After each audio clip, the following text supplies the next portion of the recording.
guys, ඉතින් මේ තමයි මගේ ශ්‍රී ලංකාවේ සෙට් එකම මම ශ්‍රී ලංකාවේ ඇත්තටම මේවා පොඩ්ඩක් ශ්‍රී ලංකාවටම තියාගෙන ඉන්න ලස්සනට මේක නම් පොඩ්ඩක් බලනයි මේක අලුතෙන් ගත්ත GTR එක මේ Bugatti අලුතෙන් ගත්තා ඒ වගේම මම ආසම වාහන තියෙනවා Lamborghini මේක ලස්සන මාරියාසයි මේ තමයි මම ආසම Ford GT එක තව ඒවා තියෙනවා මේ කැරි කලපේවා ඉතින් වාහනට පොඩි දේවල් වෙනවා. ඉතින් guys මේ වාහන ටික ඇත්තටම පොඩ්ඩක් ගණන් හැබැයි ලංකාවේ හැටියට මෙච්චර ගණන් නැහැ. ඔයා දන්නවනේ ඇත්ත වාහන වගේ පේන හැටි කොහොමද ආසම GTR එක. දලස්සන.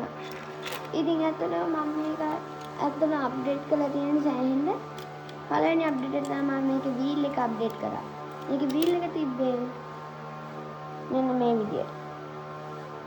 මේක තමයි ඒකේ වීල් එක තිබ්බේ ඊට පස්සේ මම මේක චේන්ජ් කරා මේ වීල් එකට හරි එතකොට මේකේ වීල් එක මේක වීල් එක තමයි මේකමයි ඇත්තටම මම හරි ආසයි වාහන ටිකට මේක තමයි ඉදර ඉතින් වාහන මේ i8 එක පොඩි කාලේ යූස් කරපු එක ඔව් ඒකයි මේක පොඩක් පාට කරලා වගේ පේන්නේ ඒ වගේම මේකත් මම පාට කරා පොඩි කාලේ වල පේන පේන්ට් එක පාට කරාගේ මේ වන පාට කරලා නැහැ වල පේනවා ඒ මේක පොඩ රතු පාටට පේන කියලා ඒ ඉතින් නිකන් guys bye like and subscribe and bye